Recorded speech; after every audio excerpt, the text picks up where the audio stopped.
The Astros no longer lead the division as they continue their first half skid before the All-Star break. And a champion's welcome home for Carli Lloyd and her Dash teammates as they return following their World Cup win over Japan. Live from KPRC Channel 2, this is Sports Sunday. Welcome to Sports Sunday. I'm James Starks, holding down the fort tonight for Randy McIlvoy. Threw me the keys to the car. Might as well take it for a spin. Now, we've got a ton in store for you tonight. J.J. Watt's the best player in the NFL. Duh. DeAndre Jordan caught in a free agency love triangle. Plus, Bum B's in studio with us tonight. But first stop is in Tampa. But before we get there, tonight's Click to Vote question is, how would you grade the first half of the Astros season? A, B, C, or D? But here we go, down in Tampa, and things would get going. Just such Langston McCullers doing his thing, striking out the side. Jose Altuve, the big fella, little big fella, his 8th home run of the season, a career high for him. He's doing big things. Astros on top, well, they were until, Langston McCullers walks in a run. And then this shot right here to Altuve gets the run at second, and then there we go. Run crosses there. The Rays would take a 4-3 lead. But last chance, top 9, Marwin Gonzalez. Deep fly ball to center. Final chance and final out of the ballgame. Astros swept by the Rays. Now, there you have it, a 4-3 loss on the road. The Astros have lost 6 games in the row as they head into the All-Star break. Not the type of momentum they were looking for. Here's the skipper, A.J. Hinch. Now, the first half of the season flew by, especially with the Astros stacking up wins like poker chips. Now that we've reached July, it's the best time for one of the best traditions in all of baseball, the All-Star game. And with more on the All-Star festivities and the trio of Astros there in the Queen City, we're going to send it up I-75 to Channel 2, Simone Eli. Simone? All-Star Weekend in Cincinnati starting today with the Futures game, and a couple of Astros, including Tony Kemp, a little oopsie-daisy there, gets picked off at first base. He would score later in the game. His teammate, though, Mark Appel, was representing the Astros as well, tossed a scoreless 5th inning. Team USA would beat Team World by a score of 10-1. Estupenda Estados Unidos. Y otro regalo, Carli Lloyd, desde la mitad de la cancha, viene. ¡Gol! How awesome is that call? Really, guys, how awesome was that chip by Carli Lloyd? Her and her Dash teammates Megan Klingenberger and Morgan Bryan were back in Houston tonight as the Dash played host to the Chicago Red Stars. Now let's take a look at the action from earlier today. They trailed 1-0, but after the first half and in the 56th minute, great pass from Ohio to Tiffany McCarty, who gets her first goal of the year to match, and that's what we call an equalizer. 5 minutes later, the Red Stars get the go-ahead from Jen Hoy, and yeah, that's how it ends. Dash fall 2-1. Now with more going on over at the final round of Wimbledon, and Novak Djokovic taking on Roger Federer. First set tiebreak, Djokovic gets the big forehand winner. There it is right there to go up 4-1. He going to win the first set. Now we move to the 4th set. Djokovic can't stop, won't stop. Nice net play, is able to run it down for the forehand winner. Championship point. Djokovic with the cross-court forehand winner. And that's going to win him the match right there in his 3rd Wimbledon title. You work all your life, you wake up every day and you work repetitively maybe sometimes on certain things, but you envision yourself being in the center court of the biggest tournament in sport and holding this trophy. It up, incredible year for Jordan Spieth, continued at the John Deere Classic, not without some struggles as he bogeyed 2 of his first 3 holes, but that's nothing compared to what happened with Zach Johnson. Listen. Not cool. Yeah, that's a boat. It's backfiring behind him. He finished 1 back, but back to Spieth, who birdied 4 of 5 holes late. He would then par the 2nd playoff hole and win for the 4th time this season, as he's going to head across the pond and look for his 3rd major championship this season.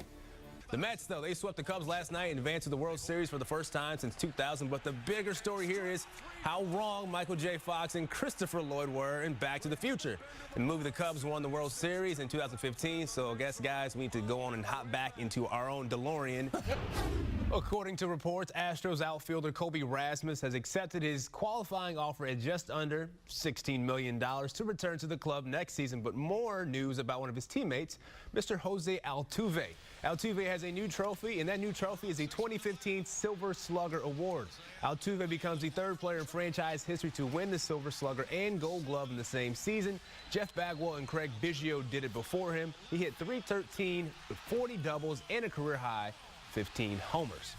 Friendly match last night in Seattle. U.S. women's team playing Brazil, and States down 1 in the final minutes. Megan Klingenberg of the Houston Dash works her way down the right flank, makes her way into the penalty area where she crosses to you-know-who. That's right, Carly Lloyd. She equalizes to force that tie. These two teams will play one more time on Sunday. Real time, I'm just going to call this the Curry highlight reel because of, well, plays like this. Nice. Last night against the Memphis Grizzlies, Steph fumbles, stumbles, bumbles all the way down, but it's lost a shot up there, and yeah. This is why the Warriors are 9-0 and why Curry's being called one of the best players in the NBA, guys. For the last couple of seasons, Astros baseball has not mattered much in this city. They've lost over 100 games 3 times in the last 5 years. But in 2015, there was a different feeling around Minute Maid Park. The young Astros raced out to a division lead and defied expectations. They hit home runs as if they were target practice, and on the mound, Dallas Keuchel led the way. Unfortunately, that magical run through the season and into the playoffs came to an end Wednesday night. All in all, the mood is optimistic around the Stros clubhouse. It's very satisfying for me to have that culture develop to where the expectation every night's to win. Texans running back Arian Foster will be playing in his 3rd game following groin surgery. Last week against the Colts, Foster says his rep count increased significantly, and he also said he was apprehensive at first, but the more reps he gets, the better he feels. You know, sometimes you might feel low, sometimes you don't. All right, this just in. Nevada regulators have ordered daily fantasy sites like DraftKings and FanDuel to shut down, saying they can't operate in the state without a gambling license.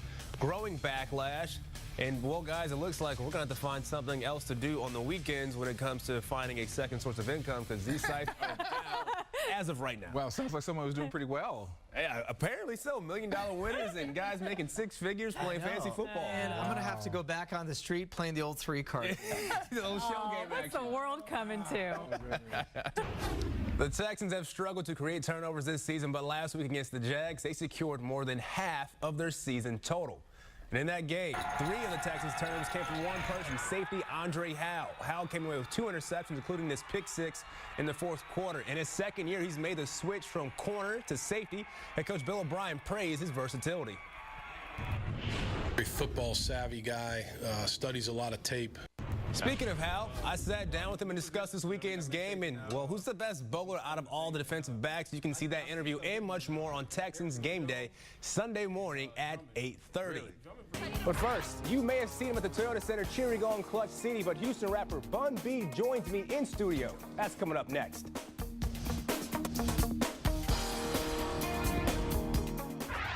Joining me now is one half of the greatest rap group of all time. I may be a little biased in that one, but joining me is Bun B. Thank you again for taking time out of your busy schedule to join us over here on Sports Sunday. Thanks, James, man. Happy to be here. Hey, now, everybody knows you're a big sports fan, especially Houston sports. Now, we want to get at you on a variety of topics. Okay. Now, the Rockets made their moves in the free agency, picking up, locking in Pat Beverly and forward Corey Brewer. Now, what are your thoughts as a big fan of Clutch City as to what they've done this offseason? Well, I think those 2 pieces, of course, definitely needed to be done. Bringing back Demo, of course, was a smart move.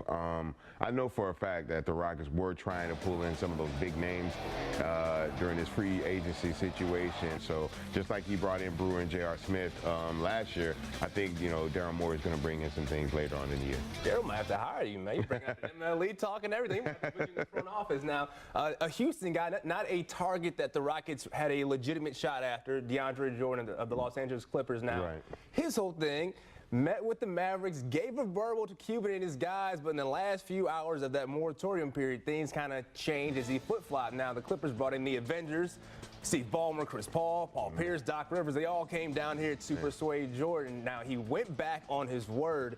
Just what are your thoughts on that whole circus? Well, I mean, I understand Mark Cuban and the city of Dallas and the Mavericks organization being upset.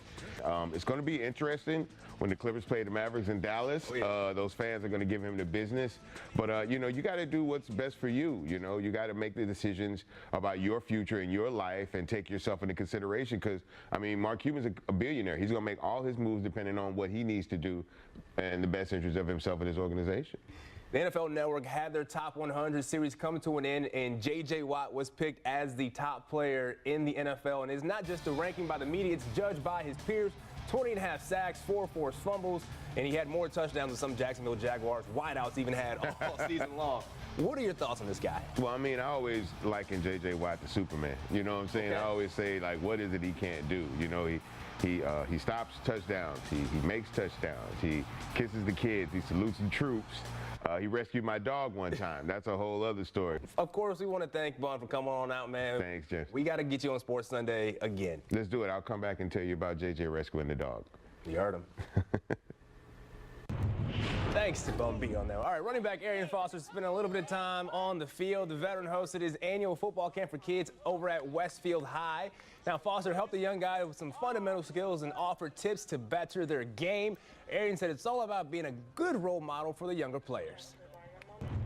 Get back a little bit, get around the community, and enjoy kids, man. This is what it's all about, man. Raising the next us to be better than we were. I didn't grow up around many, pro athlete camps, and Houston is like a hub for a lot of, great athletes.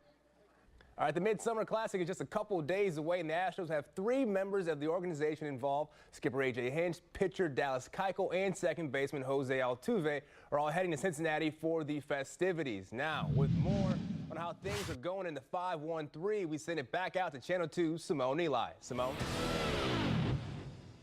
Houston's boxing tradition is as rich as the Texas oil fields, and Gilbert Renteria is keeping that tradition alive as he's guided by a pair of the best trainers in the city on his quest for the 2016 Olympic Games.